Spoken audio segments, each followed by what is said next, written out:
So good day my fellow taong bayan, at ngayon po continuation pa rin tayo. This is day 3 of the confirmation of charges hearing FPRD second session. So dito po tinouch on ni Atty. Kaufman yung PNP circular during the time ni FPRD dun sa presidency po niya. And then before we start po, just a quick clarification lang po sa inyong lahat kasi yung mga old videos ko po dito sa ICC case na FPRD ay medyo nabubuhay po kasi naka-pick up siya ng views lately. So just a reminder po to all of you na nanonood na always check the date of the upload po kung whether or not bago or lumang video ba yun kasi baka maguluhan po kayo.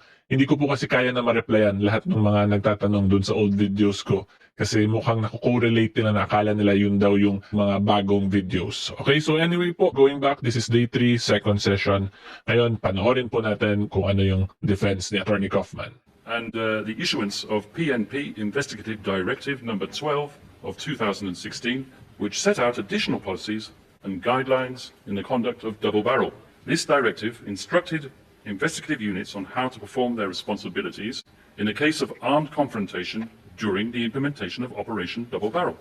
The document also included an exhortation to monitor human rights violations perpetrated by PNP operating units. The term neutralization itself is, of course, not defined anywhere in any of these documents as meaning to kill, a point the prosecution itself conceded at that moment in time when it was seeking the opening of an investigation. And I refer, Your Honours, to ICC 01/21, document number 7. So, the prosecution, throughout its pre-confirmation brief, invites this chamber to find, by inference, that neutralization means murder, and even carves it in stone as its formal statement of the common plan. But we, the defence, can show that the term neutralization can only mean the use of self-defense where officers' lives are endangered. For this, the text of the circular must be read in the context of the governing framework and other PNP directives. It is our submission that across the political, legislative, judicial and law enforcement contexts, the consistent articulation has always been that neutralization denotes lawful restraint. At the executive and operational level, the Chief of the Philippine National Police, Ronald de la Rosa, Beto, publicly clarified in 2017 that neutralization means arrest. Furthermore, in an official transcript dated 28 October 2024, the former Chief of Police, de la Rosa, testifying before the Committee on Accountability of Public Offices and Investigations, testified that the term neutralization was anchored in the PNP Operational Procedures Manual, where it is specifically and strictly defined. Let us just have a look at what he said.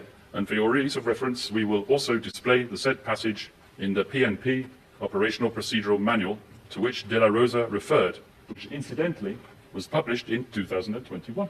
Neutralization, and I quote, a police intervention in strict accord with the use of force continuum and or principle of proportionality on the use of force purposely to contain or stop the unlawful aggression of the offender.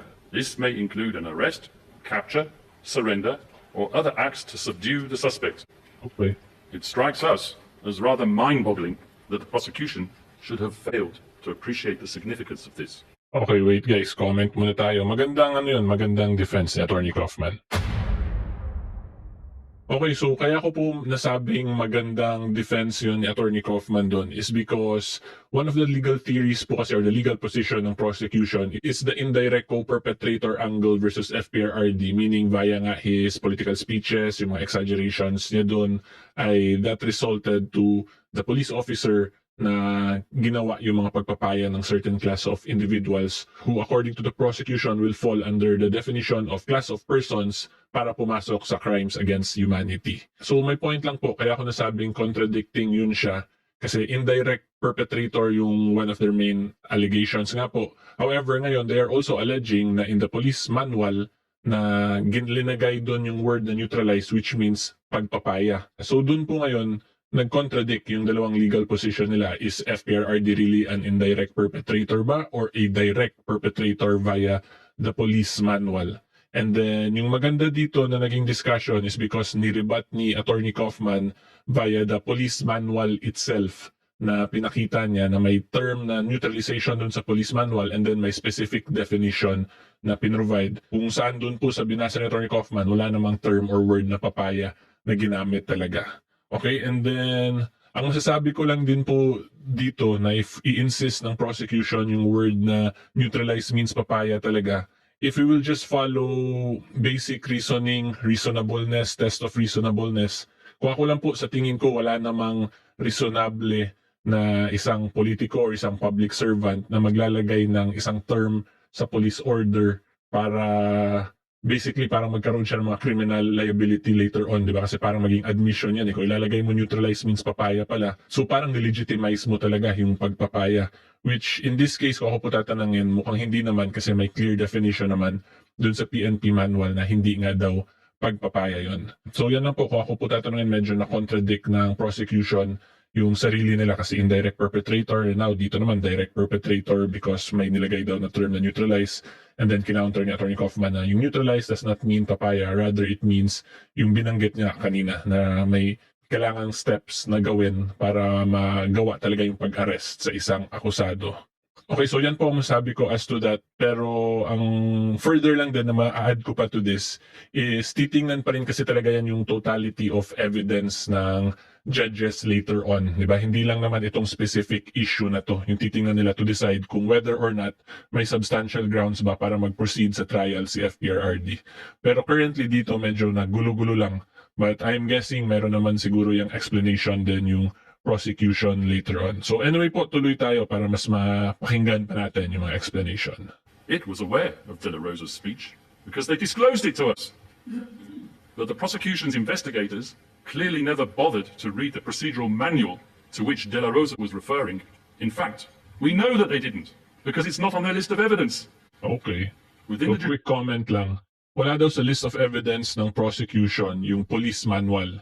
So kung ako po tatanungin, sa tingin ko plus points yun sa defense kasi now it appears na yung prosecution are really trying to insist on a specific definition of the word neutralize. Pero kung titingnan sana yung official documents ng police force natin, kasi yung police, police policy, basically police circular, makita yung proper definition talaga ng term na neutralize.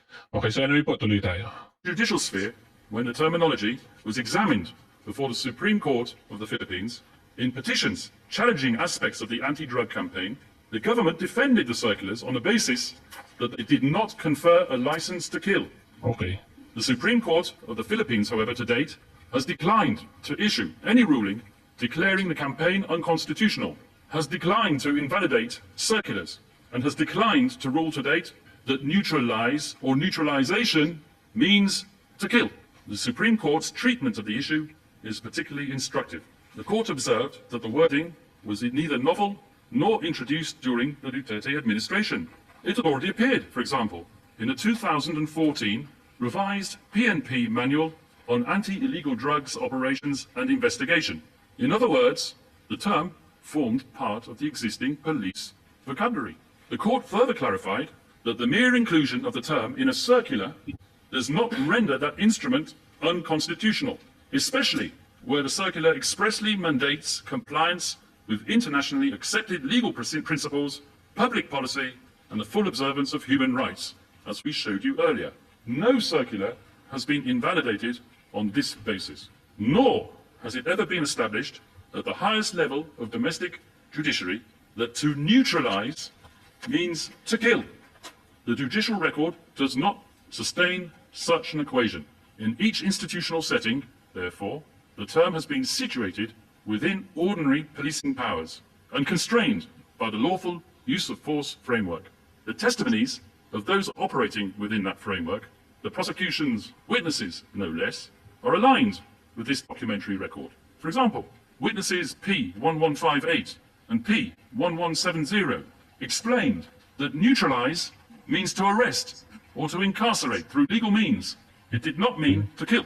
So that's an actual witness sa ICC, itong sinasite ni Atty. Kaufman po. Kaya may mga specific numbers. Witnesses P1050 and P1174 confirmed that lethal force arose only where a suspect's resistance placed an officer's life at risk, reflecting the ordinary doctrine of self-defense and consistent with Mr. Duterte's repeated public declarations that force was justified only in such circumstances. P1214 further indicates that operational decisions were made by officers on the ground within established protocols. So, Maître, je suis désolé de vous I'm sorry to interrupt, counsel, but once again, you need to be specific and provide the document reference number.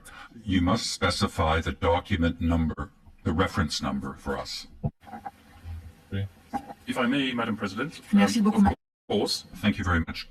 an understanding with the learned chambers legal officers that we would be able to provide. Okay, comment muna tayo guys kasi may binanggit si Attorney Kaufman about Supreme Court natin yung kanina eh.